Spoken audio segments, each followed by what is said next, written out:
Rancangan Undang-Undang Daerah Khusus Jakarta mulai dibahas, bahkan kini status Jakarta disebut-sebut sudah tidak lagi menjadi daerah khusus ibu kota sejak pertengahan Februari lalu. Jakarta sedang menunggu waktu melepaskan status prestisiusnya sebagai daerah khusus ibu kota atau DKI yang selama ini disandangnya. Sebagai gantinya, kelak Jakarta akan menyandang predikat sebagai daerah khusus Jakarta. Situasi ini tak lepas dari terbitnya Undang-Undang Nomor 3 Tahun 2022 tentang Ibu Kota Negara pada 15 Februari 2022 silam. Disebutkan, 2 tahun setelah Undang-Undang IKN itu ditetapkan, maka status daerah khusus ibu kota yang selama ini dilekatkan pada Jakarta akan hilang. Itu artinya Jakarta tidak lagi menyandang status DKI per 15 Februari 2024 lalu. Walau begitu, status daerah khusus ibu kota baru akan hilang jika Presiden menerbitkan Kepres yang mencabut statusnya.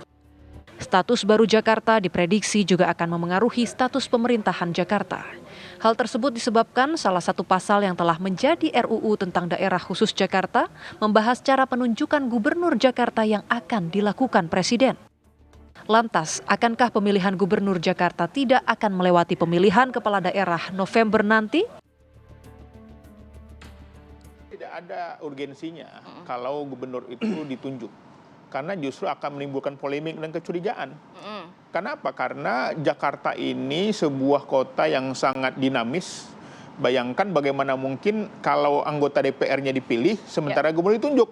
Ya. Legitimasi seorang gubernurnya sangat lemah sekali. Tapi gubernur ditunjuk dengan memperhatikan juga usulan dari DPRD. Itu tentu saja mekanismenya sangat rigid dan menimbulkan abuse of power satu hari.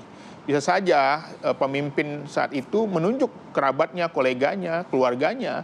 Karena tadi di negeri ini yang namanya aturan itu bisa aja dibuat-buat untuk mendukung sebuah kebijakan. Yang kedua, kami bukan hanya menolak gubernur itu ditunjuk. Tapi kami bahkan mengusulkan juga wali kotanya juga dipilih. Supaya Jakarta ini juga lebih dinamis. Karena tidak lagi sebagai ibu kota, saya kira Jakarta bisa haknya sama seperti daerah lain. Statement terakhir masing-masing fraksi, masing-masing partai politik, semuanya termasuk Golkar sampai sekarang tetap setuju bahwa pemilihan gubernur dan wakil gubernur itu harus melalui pilkada. Ya dulu aja daerah khusus ibu kota Jakarta dia dipilih secara demokratis melalui pilkada, apalagi sekarang sudah hampir sama statusnya dengan daerah provinsi yang lain, ya. Cuman ada kekhususan yang ini nanti mungkin salah satu kenapa undang-undang ini harus diubah, karena ada kekhususan lain di luar kekhususan ibu kota. Jadi sekali lagi saya menyatakan kalau sikap Golkar tetap mendorong pemilihan gubernur wakil gubernur itu harus melalui pilkada. Lihat konstelasi yang berkembang, saya rasa ini kan tidak lolos.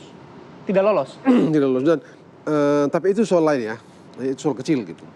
Undang-undang dasar ya mengatur kepala daerah dipilih secara demokratis. Karena itu pemerintah dan DPR hanya punya dua pilihan.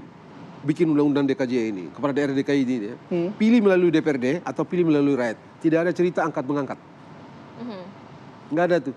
Undang-undang dasar ya, kita bicara undang-undang dasar. Undang-undang dasar hanya menyediakan dua kemungkinan konstitusional. Satu, pilih langsung oleh rakyat atau dipilih oleh DPRD. Tidak ada pilihan ketiga. Kalau misal kemudian barangnya ada, sudah ada dalam draft, kemudian kemarin masuk di paripurna disahkan dan disetujui dalam proses tahap lanjutan ya. Maka ini konteksnya ya sebenarnya ini pasal selundupan. Dan pasal selundupan itu pasti ada yang order. Udah hampir pasti itu. Nah tetapi kemudian kalau misal nanti kita tanya ya pada level balik misalnya, atau kemudian kalau misal ini dianggap bagian dari aspirasi, tadi ada beberapa LSM yang disebut oleh Bang Doli misalnya, apakah dari usulan dari Bamus Betawi dan sebagainya, itu mungkin barangkali hanya bagian dari pelimpahan tanggung jawab, tetapi sepertinya ada kekuatan besar yang mencoba untuk menyelundupkan pasal ini untuk menjadi bagian dari, dalam konteks tertentu barangkali testing the water. Bagaimana respon publik, bagaimana testing kemudian the water untuk untuk melihat bagaimana respon politik dari para aktor-aktor demokrasi yang ada. Tetapi di saat yang sama, kalaupun ini dianggap testing the water, di saat yang sama, kalau misal kemudian reaksinya tidak begitu signifikan, ini barang digarap betul. Tim TV One mengabarkan.